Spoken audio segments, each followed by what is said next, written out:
नमस्कार, आप देख रहे हैं न्यूज फॉर नेशन और मैं हूं सांत्वना आपके साथ। बिहार के शिक्षक अभ्यर्थियों के लिए बड़ी अपडेट सामने आई है, जहां पर शिक्षक अभ्यर्थियों के नियोजन की प्रक्रिया टाली जा सकती है। आपको बताया कि छठे चरण के नियोजन की प्रक्रिया होनी है। काउंसलिंग डेट्स अनाउंस हो चुके हैं, लेकिन इसी बीच बिहार के सभी 19 नगर निकायों में होने वाले चुनाव को लेकर इस प्रक्रिया को अस्थायी रूप से टाला जा सकता है। वजह यह है कि नामांकन की प्रक्रिया नगर निकाय चुनाव की शुरू हो चुकी है, जिसके बाद आचार संहिता लागू हो गया है। आचार संहिता लागू होने के बाद नियोजन की प्रक्रिया नहीं कराई जाएगी। दरअसल छठे चरण के शिक्षक नियोजन के तहत ही माध्यमिक और उच्च माध्यमिक शिक्षक नियोजन के लिए प्रदेश के 200 से अधिक नगरीय निकायों के लिए काउंसलिंग शेड्यूल जारी हो जाना बाकी रह गया है। दरअसल प्रदेश में नगरीय निकाय चुनावों की अधिसूचना जारी होने के बाद आचार संहिता लागू हो चुकी है, इसीलिए वहां अभी नियोजन प्रक्रिया शुरू होने में तकनीकी बाधा है। शिक्षा विभाग इस मामले में राज्य निर्वाचन आयोग से परामर्श मांगने जा रहा है। आधिकारिक सूत्रों के मुताबिक अगर निर्वाचन आयोग यहां काउंसलिंग कराने की अनुमति देता है तो वहां के लिए अलग से शेड्यूल जारी किया जाएगा। विभाग इसकी औपचारिक तैयारी कर चुका है।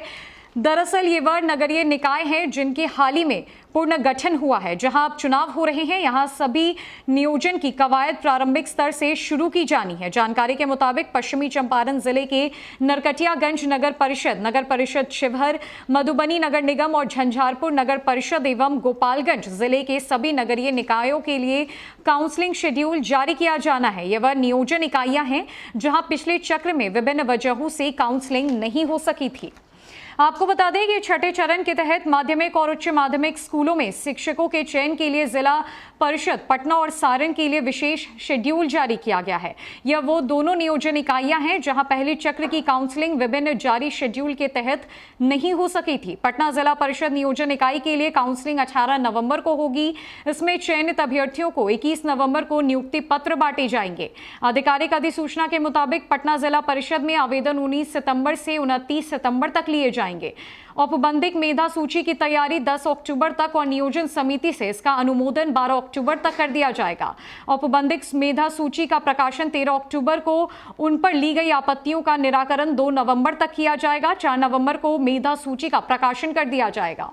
इसके अलावा सारण जिला परिषद के लिए जारी शेड्यूल के तहत पहले से लिए गए आवेदनों के आधार पर अभ्यर्थियों के मूल प्रमाण पत्रों की जांच 19 सितंबर, अंतिम मेधा सूची का प्रकाशन 21 सितंबर, 26 सितंबर को काउंसलिंग और 28 सितंबर को चयनित अभ्यर्थियों को नियुक्ति पत्र जारी किए जाएंगे। दोनों जिला परिषदों की काउंसलिंग निर्धारित तिथि को सुबह 10 बजे से दोपहर 3 बजे तक की जाएगी। और अगर बात करें अब 7वें चरण की, तो शिक्षक नियोजन का इंतजार कर रहे लाखों संभावित अभ्यर्थियों को 7वें चरण का शेड्यूल का अभी लंबा इंतजार करना पड़ सकता है। दरअसल छठे चरण के शिक्षक नियोजन की प्रक्रिया ही दिसंबर तक पूरी होगी। वर्ष 2019 जुलाई से प्रारंभ छठे चरण का नियोजन पूरे वर्ष 2022 तक खींचने जा रहा है। ऐसे परिस्थितियों में तय है कि 7वें चरण का नियोजन प्रक्रिया की शुरुआत इस साल दिसंबर के अंतिम सप्ताह तक अथवा जनवरी 2023 तक ही संभव हो पाएगी। विशेषज्ञों के मुताबिक प्रदेश के 9,000 से अधिक +2 स्कूलों और करीब 70,000 से अधिक प्राइमरी स्कूलों के शिक्षकों की कमी अगले सत्र के मध्य तक झेलनी पड़ सकती है।